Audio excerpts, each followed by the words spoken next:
Hello, hello, hello, and welcome back to 4 Power 2 Balance, Ascends of a Solar Empire 2 tournament. Currently, we are in a weird round with Team TooSlow versus the Frontier Negotiators. What I mean by weird round is usually we've been doing a round robin, and we're currently, as it's cast, in round 2 of the tournament. However, TooSlow has elected to join the tournament a little late, so they have a bit of wonky round structure right now. So this is around round 2, maybe round 3 for Frontier Negotiators, but for TooSlow, it's round number 1 or 2. It doesn't matter. There's a game going. To introduce our players for TooSlow, we have Harkin Thorson, who I'm just going to refer to as Harkin from now on, playing as Tech Enclave, and Marvin also playing as Tech Enclave. For Frontier Negotiators, we have Phalangus playing as Tech Primacy, and Aqua playing as Advent Reborn. And with that, let's get into everything. Now, I do love Tech Enclave. I do love me some Tech Enclave. It's either my favorite or second favorite faction in the game, just because of the brick. Let me see if I can pull up the research here after a little bit of lag. This thing, the Ankylon, it's just a brick. It's just a big brick of a Titan, and I love it so much. However, I don't really like the start here with two players playing the same faction. Yeah, like I would like to see a Primacy and an Enclave so they can kind of counterbalance each other's strengths and weaknesses, as Primacy is more offensive focused and Enclave's more defensive focused. As while you can do one thing incredibly well as Enclave if you have two players, I like more of a specialization, you know? Specialization of roles instead of a generalized approach to everything. So I'm liking the faction choices here by Phalangus and Aqua a little better. However, I'm pretty sure you can still not bring it back, but you could still crush with two of the same faction. I mean, you've seen it with the double Vasari, right? For capital starts, we have the Marza for Marvin. I mean, fair enough. Marza, spellcaster. And we have a little bit of a weird thing here from Harkin, which is the Cole. Now, the Cole is nothing crazy. I mean, it's just a good ship. It has high damage. It can tank a lot of hits. Doesn't really have a lot of PD. Neither does the Marza, for that matter. But like, it's a tech capital ship. They don't really have a lot of PD. But no, it's just a good ship. However, it's not a spellcaster. And the majority of ships people start out with are spellcasters. For example, the Marza, spellcaster. Marza for Phalangus here as well, spellcaster. I saw Aqua here going for the Rapture, if I can find it. Ah, right over here. Our fleet is under attack. The Rapture battlecruiser is also, wouldn't you know it, a spellcaster. Because as ships level up, they get abilities and stuff, and spellcaster abilities are usually crazy. Of course, when the Colt levels up, it still gets some good bonuses, it still has some nice abilities. But specifically the Raptures and Marzas, their level 6 is just redefine how the game is played. Now, both players here on Razor's Edge are expanding out. Regular stuff. Do we have any weird research nonsense going on? No, everyone's going for 1-1, basic start. I mean, all the tech players. Aqua is, of course, going for the Advent 4-1, which I quite like. It's a nice build order. Although I'd like to see a little bit more of the Harmony 2 research being done the minute you get Harmony 2, but it's whatever.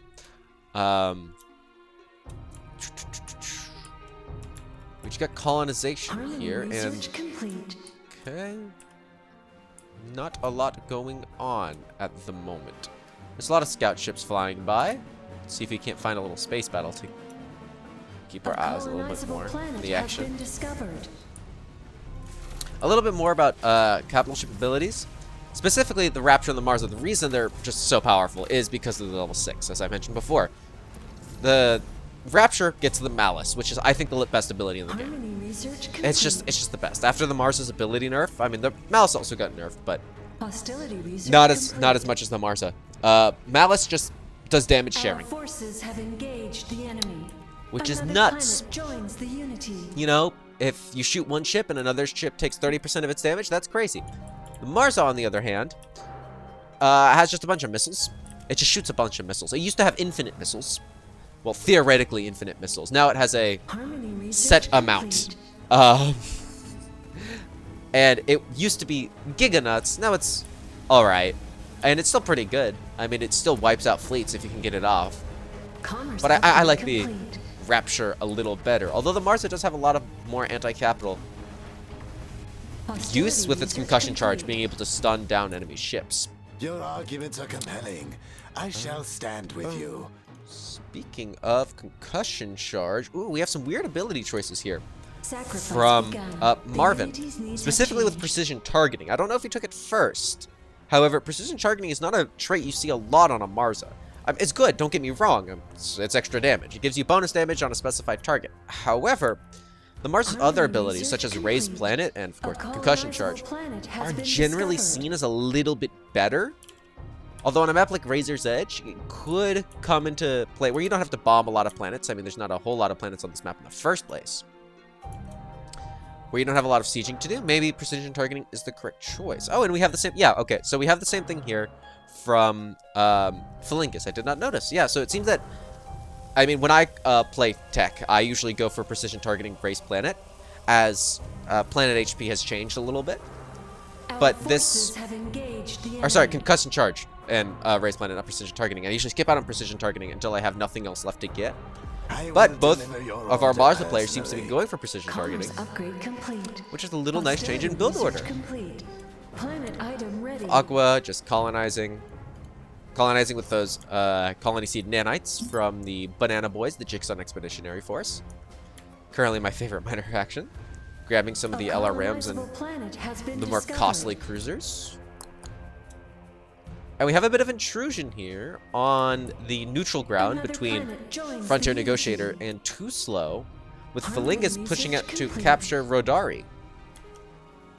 And of course with a few disciple vessels from Aqua.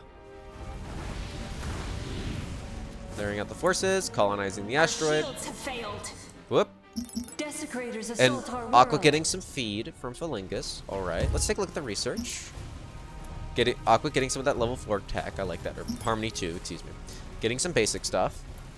You always want to get your basic research here, folks. It's good, it's basic for a reason. And I don't like this. Speaking of basic research, I don't like this. These two upgrades are incredibly good. Specifically hull reinforcement more than advanced metallurgy, but advanced metallurgy is still really good because the stronger your armor, the less damage you get. And I also don't like skipping out on efficient crystal sorting because it just gives you more crystals, just gives you more money. And in Sins, half the time it's about the money, half the time it's about the micro, and most of the time you're going to be working with the money. See, like for example, if we go to Harkin here, they have they don't have Mercantile Mandate, but they have a few more economy techs sorted out, which I very much like. Counter deployment is strange. I don't understand why you would research it yet, because counter deployment allows you to build ships really fast in enemy gravity wells, but an enemy gravity well has just appeared, so not exactly the most useful tech right now. I would usually invest into something like Mercantile Mandate or Asteroid, or any of the Mercantile Mandates personally, but could prove to be useful. Some influence gain from all of our players out here. And this is a very nice spawn here for Felingus. This Terran planet. It's the best planet type for tech players. I mean, I guess a city planet would be better, but Our fleet is under attack. or an arcology or whatever you want to call it. But Terran planets are Terran planets. They're really good for people to live on. Who knew? People like to live on Earth. Your influence is noted. We have a deal. I will deliver your Should be able to order pick it up here personally. very Commerce soon. upgrade complete. Do you have any weird exotic nonsense coming up? No. Aqua being fed massively here by Felingus. I like that a lot. And this is weird. I don't like the fact that Oberon isn't taken, excuse me. As on Razor's Edge, you're only going to have 6, 7 planets max. Losing out on a 7th of your income, probably even more, closer to a 5th or a 6th or a 4th, is huge. It's humongous. You can't be losing that. You can't be losing that. So I hope they colonize that planet ASAP. I mean, we see that some back caps over here, getting a Hygeia, which is a barren planet, not the best, but not the worst. Let's take a look at some more space battle. Our forces have engaged the enemy. And while we're here, Aqua going into level 4 military, which I quite like. Anyone else doing that? Marvin. Yep, starting out with level 4. Getting carriers. Ooh, I like carriers a lot. personally. They're my favorite kind of ship. They're not very good. Well, actually, that's a lie. They are pretty good. Just most of the time, they require a lot of investment between themselves and a front line, which if you can get is incredible because carriers they're free DPS. They don't really take damage if people are shooting at fighters. And the bombers can do a whole lot of damage. So we'll have to see how Marvin plays that out. I'm very excited to see that. I love carriers. I love carriers. Harkin, going 4-4. Getting volcanic development, which is nice. I like that a lot. I would prefer to see the metal and crystal upgrades first, but fair enough, getting the volcanic planet upgrades. I'm assuming they own a volcanic planet. Yes, right here. And they're waiting to get it to a higher level, which is pretty good.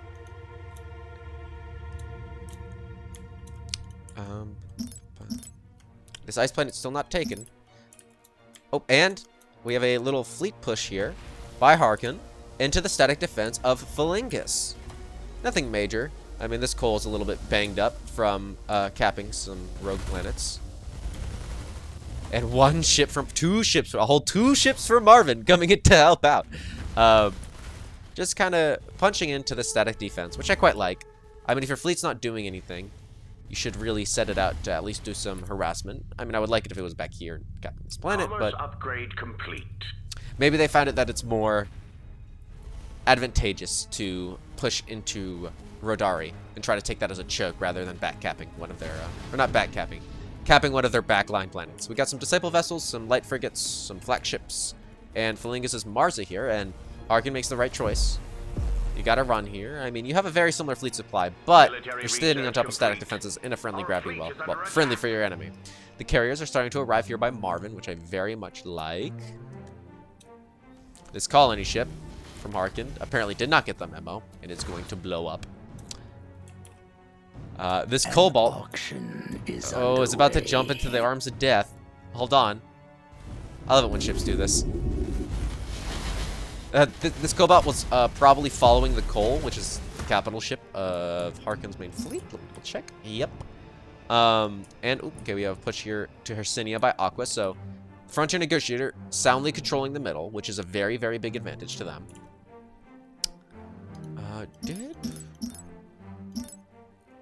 Okay, so we got some of the tier 1 tech going. I'd probably get advanced metallurgy before I get frigate shield refit. Although that is a great upgrade for this fleet. As I mean, you got frigates, you're gonna give them shields, that's just free HP for them. Research rate upgrade complete. We got a lot of LRMs now captured by this rapture. Well, not a lot. 4. Let me check how many they got. I thought that said 19 LRMs, and I was about to be very confused. No, that is 4 LRMs. And we have, okay. Phalangus making a little bit of a risky play here, going for the derelict loot for the Marza. While there's just a fleet sitting right next to Rodari. I think if TooSlow takes advantage of this, they could probably capture Rodari and crush this fleet over here. As a capital ship is a lot of fleet supply, gang. I mean, right over here on this asteroid, we got 138, and over here we have over double that. So if TooSlow were to jump now, while this Marza is caught up trying to get this XP, which if it does, it's really good for Phalangus as it can get up to possibly level 6 a lot faster. And Aqua is still 2 jumps away? Yes, about 1.5 now. And has to fight through a neutral gravity well. TooSlow's ships can just start ripping through the static defenses and whatever patrol force essentially has been set out here to garrison it. Our forces have engaged the enemy. Okay, Frontier Negotiator doing the right thing here. Or, well, Phalangus pulling their ships back because they know they can't win this. Civilian structure complete. These static defenses need to be stripped down. Okay, I don't... Okay, never mind. They're still fleeing. Are they still fleeing? What are they doing?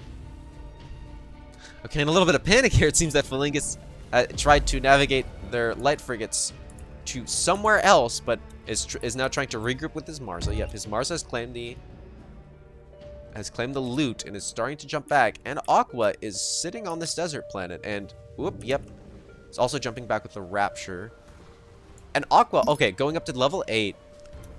Getting Illuminators and Shield Burst, of course. Thank you, Aqua. Getting Illuminators on the way, which is very, very good. Very heavy anti-capital ships. And they'd also just do a lot of damage to the normal ship because they're expensive and late game tech, but, you know. Anyone else going to level 8? No, everyone's sitting on 4-4. Felingus going up to Civilian 2, which I like. Complete. I really like Aqua's tech rush builds because they just... I like big ships. I like big and cool ships, and a lot of the ships that are behind technology are big and cool. We see the carriers start to arrive here by Marvin. Took them long enough. The bombers starting to go out. And now we have a bit of a brawl here between Frontier Negotiator and TooSlow. What are our fleet counts? About even, I'd call it. Maybe a little bit better here for TooSlow. Although these carriers not really having a front line in front of them isn't good. And Harkin choosing to retreat, which I don't really understand here. But is a decision that you can make. I guess they just want to reinforce, as they weren't expecting both fleets from Frontier Negotiator to show up. And this planet is still not taken. Ooh. I mean, how does that... We can actually check how the income compares versus, for example, Harkin has 1, 2, 3 planets.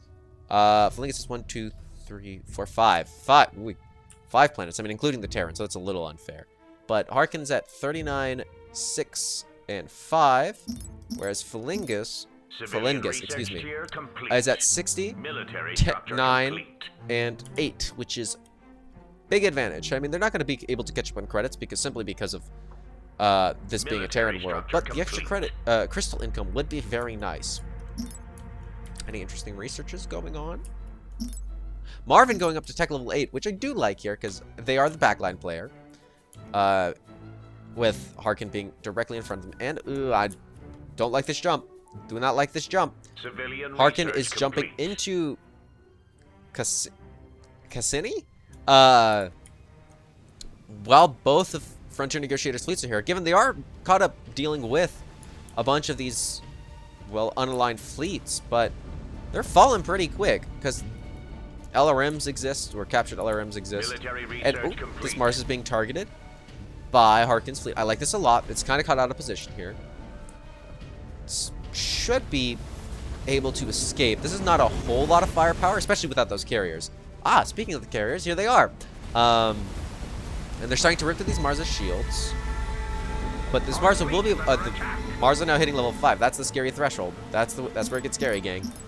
Let the bidding commence. Marvin. Just checking our fleet counts out here, gang. Defense upgrade complete. Yeah, and Felingus and Aqua seem to be ahead in the fleet count game. Item completion confirmed. Although Marvin is shoring things up a lot here with those carriers for TooSlow. And this Rapture being forced off the field alongside the Marza. Now, this is really good. TooSlow can now take this time to actually really tear through the light ships of Aqua and just Frontier Negotiator in general. As oh, this Rapture didn't leave. Civilian structure complete. Good here. Good play here by Aqua. I think this Rapture should go, or... Yeah, okay. TooSlow making the correct decision here, going back towards the Rapture. You need to force it out of the gravity well. Because while it's in the gravity well, it can cast its stupid nonsense. Prize belongs to you. Okay, Felingus getting... Oh, that's bad. That's bad for TooSlow. Okay, being forced out of the gravity well. The Rapture is, and... I don't like this. Where are these ships going? Where are they going? Okay, why are they trying to colonize... Does Harkin have the desert... Okay, Harkin does have desert colonization. That makes sense. But I'd much prefer to see the ships here from Felingus getting wiped out, as you can colonize at any point, but these ships are still causing your ships pain. You're losing money every time you're fighting these ships and not shooting them, if that makes sense. Of course, I think these light cruisers or light frigates are going to go down. Not much of a hassle. I mean, you got the bombers, you got the fighters, and then you have the Marza coming back in from Felingus to try and support. But I think this is just too much. So this detachment of light frigates is going to go down sooner or later, especially with the Marza and whatnot. And ooh, actually, pirates coming in here from Felingus, and Aqua regrouped Defense upgrade complete. regrouping at Rodari and coming back in with the Rapture and a lot of disable vessels to deal with these very, very light corvettes, which do a lot of damage, but the minute you get some PD or some medium lasers, they start to take a lot of damage. Of course, we got a Plasma Nova generator coming off here from Aqua, one of the new disposable items for Advent, making things just reload way quicker. Oh, and we have a coal here out from Felingus that I did not notice. Is anyone else going for any other capital ships? A coal here for Lingus, which I quite enjoy, is a frontline ship to help counter the coal of Harkin. I'd like to see Felingus probably, hopefully, attack the ship instead of the repair station that's being constructed. But oh, these bombers being microed here by Marvin. I like that a lot. Are these fighters or bombers? I think these are the fighters. Yeah, no, these are the fighters. Excuse me. Fighters being targeted onto the light vessels. What are the bombers up to? Bombers being targeted onto the heavies. Yep, I like that a lot. Ooh, these capital ships for Frontier Negotiator hitting level 5, which I do not like. No sir, no sir. We got these carriers. Okay, these carriers should not be here. They should be over here. The reason they are over here is because when you build something and it hasn't joined the fleet yet, it will always follow the cap ship no matter where it is. So they just end up joining it right over here, even though they should really be over there. Although they don't seem to be being focused down, which is a mistake here, I think, by Frontier Negotiator. I mean, focusing on the coal is good and all, but you can... How much fleet supplies of Percheron again? Fleet supplies of Percheron. If I could double check. Shields down. We should take a base of action. Civilian I'll double check here in a second, but I'm pretty sure if you wipe out like 5 or 10 Percherons, it's the equivalent to wiping out 50 fleet supply of cap. I'm pretty sure this coal will get out of here. Yep. Harkin's not going to loot the cap ship yet. They'll be hurt, but it's not out. And the rest of this fleet here by Marvin jumping out. Not losing too many carriers, thankfully. Keeping that strike force intact. Let me double check how much a Percheron is. Because I could have sworn they were pretty expensive. Supply cost 14. Yeah, if you kill 5 of them, that's the same supply as a capital. Well, capitals are a little bit more supply efficient and generally reflect a supply cost, a true supply cost. If we were to convert it to like frigates or cruisers or whatnot, of around maybe 100, 150, depending on the level.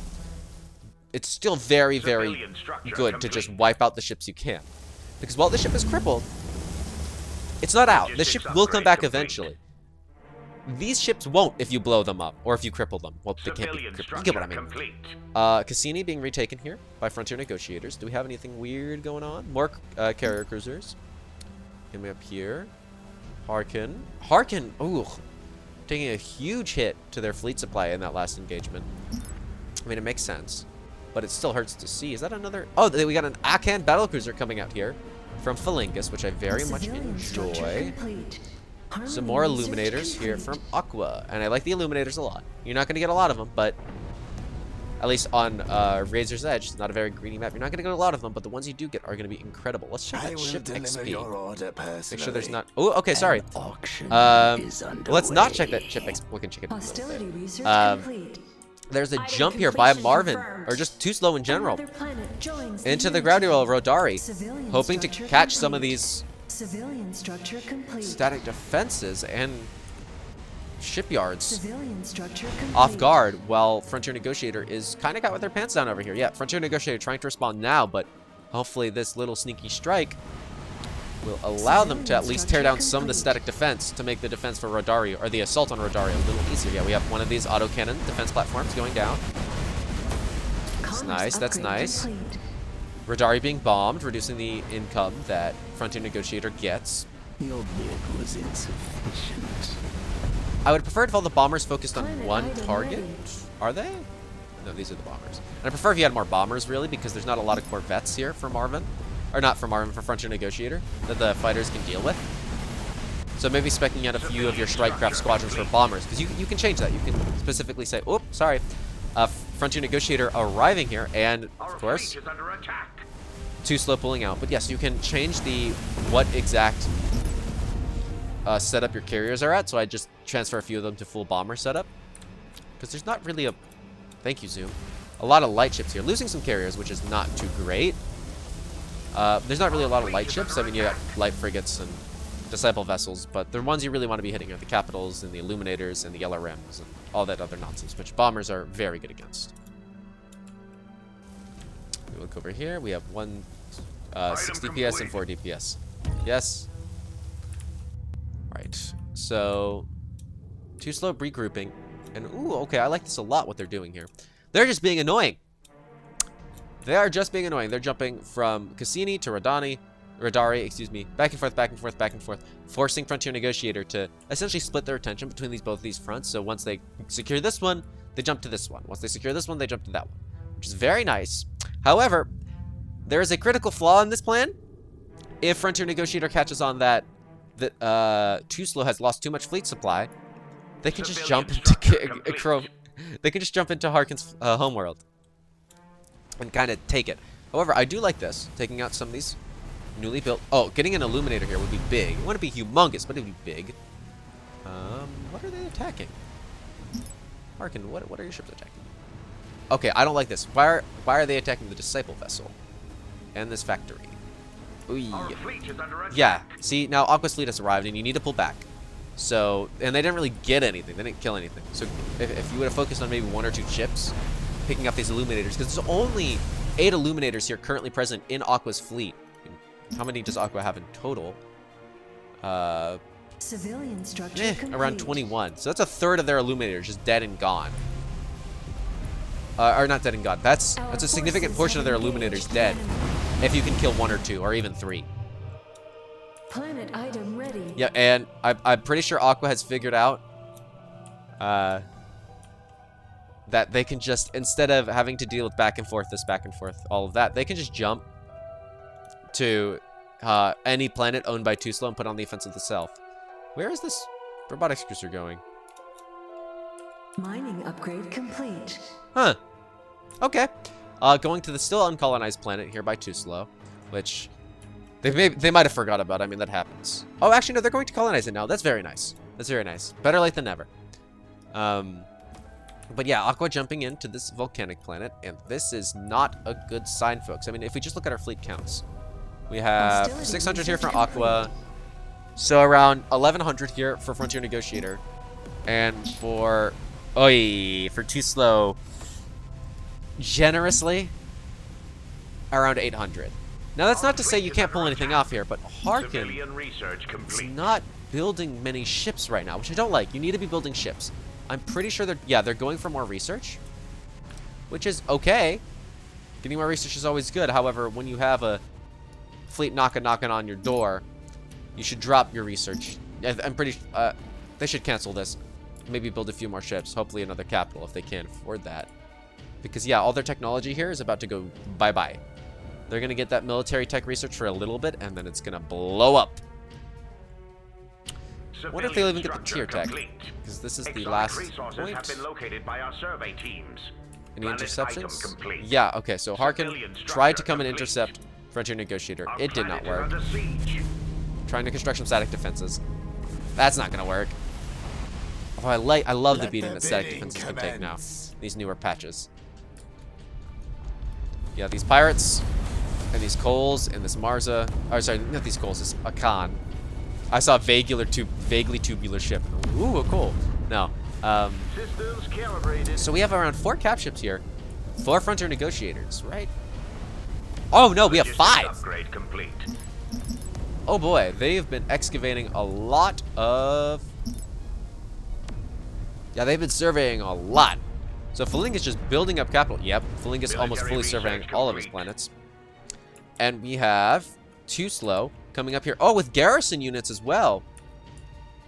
Is there a garrison? Yeah, there's a garrison over here. It's still level 1, which is not too bad. But that's an extra 100 fleet supply, which is like half of what Harkin has. Which is nice. Don't get me wrong. But I would much prefer it if they just started building... Okay, yeah, they're starting to build up more ships. I like that a lot. Maybe not robotics cruisers, but a ship's a ship. And what are they aiming at? What? We've lost contact with one of our planets. Because these Stilots, they're good, but they're flying directly into a maw of point defense, really. Bombers and fighters coming in, okay, and the carriers keeping a safe distance. I like this a lot. How many carriers do we have? Jesus, 19, almost 20. Liking that a lot. These carriers are gonna be able to output some serious DPS, but oh no, the bombers are being targeted onto. Where are the bombers being targeted onto? I have to go to Marvin's point of view. Excuse me. Shields are down. I won't last long out here. Onto individual targets. I don't like that. These bombers should probably be targeted onto this Akan or to the Coal or this Coal or Mars or this Rapture. Or basically anything that isn't just individual frigates, because while that is good, bombers are good at just dealing a lot of damage. need to be focused. If you just spread out damage throughout the entire enemy fleet, you're not going to kill anything, and it's the kills that matter. And ooh, this Marza getting stunned out by Phalangis's Marza with that concussive charge. Oh, and that Marza going down, down, down. That's not very good here, folks, for TooSlow. Now, the garrison play, I was about to say the garrison play might put them back in the game, but that loss of that Marza is just, it's a bit much. It's a bit much. Complete. Yeah, that's GG. So game number 1. Yeah. Game number 1 here on Razor's Edge between Frontier Negotiator and TooSlow goes directly to Frontier Negotiator. Let's see if TooSlow can bring it back in game number 2, or if Frontier Negotiator will hit him with a 2-0. With that out of the way, we get to look at graphs. Yippee. Now, okay, yeah, this is the big one right here. This is, I think, the most important graph in the entire game, besides maybe fleet supply used. We can see where TooSlow started to die, I think. I think it was at the, yeah, right here at around the 20-minute mark, I think is where TooSlow fell behind. Because Frontier Negotiator managed to get just a planet more on both players without going massive eco. And of course, Marvin tried to go for that more eco level 8 and all that. And I don't think that was the play, because if you can get more planets, that's better than going for more economy technology. I'm pretty sure we're going to see that reflected in our total accumulated credits. Yeah. I mean, we have, look at Phalangis's credit accumulation. Of course, this is not fair. They had a Terran planet, but their credit accumulation, all this area right here, that's just credits that they got. I mean, Aqua not getting a lot, but they're admin. So if we go to around 20 minutes, they're starting to pull ahead a little bit here, but nothing crazy. But around 20 minutes, this is where the difference just starts expanding, right? And Marvin pulling ahead because of some tech. We have metals, total accumulated. Yep, if we hover around the 20-minute mark, this is where Phalangis's planet expansion, Aqua's planet expansion really start to kick off.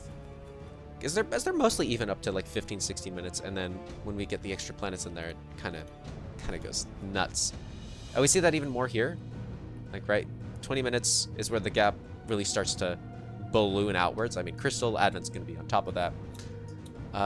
If we look at fleet supply, combat, fleet supply used, you can kind of see that reflected in the fleet supply as well. Because if you scroll over to 20 minutes, Marvin had the biggest fleet, which was very nice. I mean, I really enjoyed Marvin's carrier plays because, again, I love carriers. They're really cool. But after those 20 minutes were up and Phalangus started to accrue resources, you can just see that at 23 minutes, whomp, and then that just kept going up and up and up, and Aqua as well. Not as fast of a jump as they were. Well, I don't really know what they were doing, but they were probably investing a little more into their economy, and technologies, trying to get those illuminators up is the most likely culprit here. But they're also going whoop, whoop. And then we also have Harkin just honestly getting crushed here a little bit in these fleet graphs. I mean, they were keeping steady with Phalangus for a while, but after they got outran in the economy game, they just kind of stagnated. I mean, they got a few ships up right at the end, but the gap still remains. Fleet supply killed? Yeah, looks about right. Yeah. So just the income advantage that you can get from getting these extra planets at around 15 to 20 minutes is just nuts. It's just nuts. And you can just out snowball your opponent. So with that, I will see y'all in game number 2.